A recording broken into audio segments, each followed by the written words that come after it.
നമ്മുടെ ഗാർഡനൊക്കെ പെട്ടെന്ന് പൂക്കൾ കൊണ്ട് നിറയ്ക്കാൻ പറ്റിയ ഒരു പ്ലാന്റാണ് ഇംപേഷ്യൻസ് പ്ലാന്റ്സ് എന്നറിയപ്പെടുന്ന ചൈനീസ് ബാൽസം പ്ലാന്റ്. നമ്മൾ ഒരുപാട് വെയിറ്റ് ചെയ്ത് നിൽക്കാതെ തന്നെ ഈ ഒരു പ്ലാന്റിൽ പെട്ടെന്ന് പൂക്കളായി തുടങ്ങും. അതും കുറഞ്ഞ പൂക്കളൊന്നുമല്ല കേട്ടോ, ഇതുപോലെ ഇല കാണാതെ പൂക്കളുണ്ടാകും. അതിനായിട്ട് നമ്മൾ ചെറിയ രീതിയിലുള്ള കെയറിങ് ഒക്കെ ഒന്ന് ശ്രദ്ധിച്ചാൽ മതിയാകും. നല്ല ഡയറക്റ്റ് സൺലൈറ്റിലല്ലെങ്കിലും നല്ല വെളിച്ചമുള്ള ഭാഗത്ത് വെക്കാനായിട്ട് ശ്രദ്ധിക്കണം. അത്യാവശ്യം നല്ല സൂര്യപ്രകാശം തന്നെ ഇഷ്ടപ്പെടുന്ന ഒരു പ്ലാന്റാണ് ഈ ബാൽസം പ്ലാന്റ്. നമ്മൾ നല്ല ഡയറക്റ്റ് സൺലൈറ്റിൽ വെക്കുന്ന സമയത്ത് ശ്രദ്ധിക്കേണ്ട മറ്റൊരു കാര്യം, നന്നായിട്ട് നനവും വേണം. അപ്പോൾ 2 നേരമെങ്കിലും നനയ്ക്കാനായിട്ട് ശ്രദ്ധിക്കുക.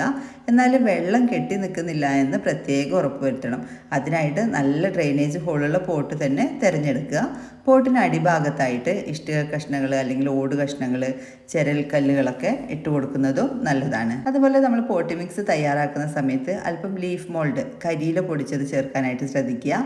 അതുപോലെ പോട്ടിൻ്റെ അടിഭാഗത്ത് കരിയില കുറച്ച് കൂടുതലായിട്ട് ഇട്ട ശേഷം പിന്നെ നമ്മൾ തയ്യാറാക്കി വെച്ചിരിക്കുന്ന പോട്ടി മിക്സ് നിറയ്ക്കുകയാണെങ്കിൽ നന്നായിട്ട് വേരോട്ടം കിട്ടുന്നതിനും നന്നായിട്ട് വെള്ളം വാർന്നു പോകുന്നതിനൊക്കെ അത് സഹായകമാകും. പ്ലാന്റ്സ് ഇതുപോലെ നന്നായിട്ട് പൂക്കളുണ്ടായി നല്ല ഹെൽത്തി ആയി നിൽക്കുന്നതിനും നല്ല കരുത്തോടു കൂടി നിൽക്കുന്നതിനൊക്കെ വേണ്ടിയിട്ട് ഇടയ്ക്ക് ഫെർട്ടിലൈസേഴ്സ് സ്പ്രേ ചെയ്ത് കൊടുക്കുന്നത് നല്ലതായിരിക്കും.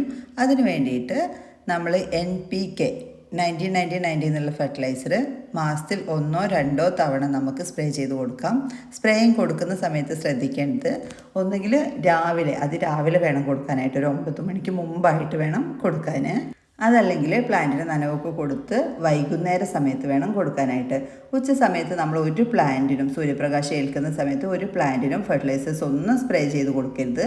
ലീഫൊക്കെ പൊള്ളിപ്പോകാൻ സാധ്യതയുണ്ട്. അതുപോലെ പ്ലാന്റ്സ് ഒക്കെ ഇതുപോലെ നല്ല ഗ്രീനിഷ് ആയിട്ട് നിൽക്കാനും നന്നായിട്ട് പൂക്കൾ ഉണ്ടാകുന്നതിനൊക്കെ വേണ്ടിയിട്ട് കാൽഷ്യം നൈട്രേറ്റ് സ്പ്രേ ചെയ്ത് കൊടുക്കാം. അതും മാസത്തിൽ 2 തവണയെങ്കിലും കൊടുക്കുന്നത് നല്ലതായിരിക്കും.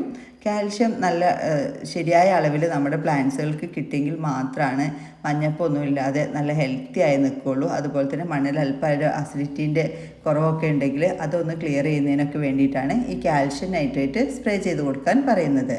ഈ കാൽഷ്യം നൈട്രേറ്റിൻ്റെ അതുപോലെ NPKയുടെ ഒക്കെ വളങ്ങൾ നിങ്ങൾക്ക് വാങ്ങിക്കാൻ ബുദ്ധിമുട്ടുണ്ടെങ്കിൽ അവയുടെയൊക്കെ ലിങ്ക് ഞാൻ ടാഗ് ചെയ്ത് കൊടുക്കാം. നിങ്ങൾക്ക് ഓൺലൈൻ വഴിയായിട്ട് തന്നെ പർച്ചേസ് ചെയ്യാവുന്നതാണ്. ഈ സൈസിലുള്ള ജിഫിയിൽ വേര് പിടിപ്പിച്ച പ്ലാന്റ്സുകളായിരിക്കും നിങ്ങൾക്ക് അയച്ചു തരുന്നത്. 10 പ്ലാന്റ്സിന് 290 രൂപയും കൊറിയർ ചാർജുമാണ് വരുന്നത്.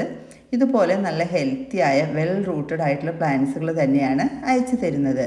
കോംബോ ആയിട്ട് മാത്രമാണ് ഈ പ്ലാന്റ്സുകൾ അയക്കുന്നത്, ഓരോരോ പ്ലാന്റ്സ് ആയിട്ട് അയക്കുന്നതല്ല. അതുകൊണ്ട് നിങ്ങൾ പ്രത്യേകം ശ്രദ്ധിക്കണം. കോംബോ ആയിട്ട് 10 പ്ലാന്റ്സിൻ്റെ കോംബോ ആയിട്ടാണ് ഇവ അയച്ചു തരുന്നത്. 290 രൂപയും കൊറിയർ ചാർജുമാണ് വരുന്നത്. നിങ്ങൾക്ക് അത് ഹോം ഡെലിവറി ആയിട്ട് ലഭിക്കണം എന്നുണ്ടെങ്കിൽ നമ്മൾ പോസ്റ്റ് ഓഫീസ് വഴി തന്നെ അയച്ചു തരുന്നതായിരിക്കും കേട്ടോ. ഓർഡർ പ്ലേസ് ചെയ്ത് 5 to 15 വർക്കിംഗ് ഡേയ്സിനുള്ളിലായിട്ട് പ്ലാന്റ്സുകൾ അയക്കുന്നതാണ്. ജിഫിയിൽ പ്ലാന്റ്സ് കിട്ടിക്കഴിഞ്ഞാൽ ആ ജിഫിയുടെ ആ ഒരു പുറത്തുള്ള പ്രതലം പതുക്കെ റിമൂവ് ചെയ്ത ശേഷം റിപ്പോർട്ട് ചെയ്യാനായിട്ട് ശ്രദ്ധിക്കേണ്ടതാണ്. ഒരു 2 ആഴ്ചയെങ്കിലും ചെറിയൊരു ഷെയ്ഡിൽ വെച്ച് ചെറിയ നനവൊക്കെ കൊടുത്ത് സംരക്ഷിക്കുക. 2 ആഴ്ചയ്ക്ക് ശേഷം മാത്രം അത്യാവശ്യം വെയിലൊക്കെ കിട്ടുന്ന ഭാഗങ്ങളിലേക്ക് മാറ്റി വെച്ചാൽ മതിയാകും.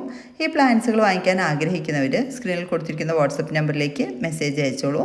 കൂടാതെ നിങ്ങളുടെ അഭിപ്രായങ്ങളൊക്കെ കമൻറ്റ് ബോക്സിൽ രേഖപ്പെടുത്താനും വിട്ടുപോകരുത്. നിങ്ങൾ ഈ ചാനൽ കാണുന്നത് സബ്സ്ക്രൈബ് ചെയ്യാതെയാണെന്നുണ്ടെങ്കിൽ മറക്കാതെ തന്നെ സബ്സ്ക്രൈബ് ചെയ്തോളൂ. ഇംപേഷ്യൻ പ്ലാന്റ്സ് മാത്രമല്ല കേട്ടോ, വേറെ ഒരുപാട് പ്ലാന്റ്സുകൾ നമ്മളടുത്ത് അവൈലബിൾ ആണ്. കമേലിയയുടെ ഒക്കെ നല്ല വലിയ പ്ലാന്റ് നമ്മളടുത്ത് ഇപ്പോൾ നിലവിൽ സ്റ്റോക്ക് ഉണ്ട്. ചെറിയ പ്ലാന്റ്സും അവൈലബിൾ ആണ്. അതുപോലെ തന്നെ അസാലിയ കോമ്പോസ് ഒക്കെ അവൈലബിൾ ആയിട്ടുണ്ട്.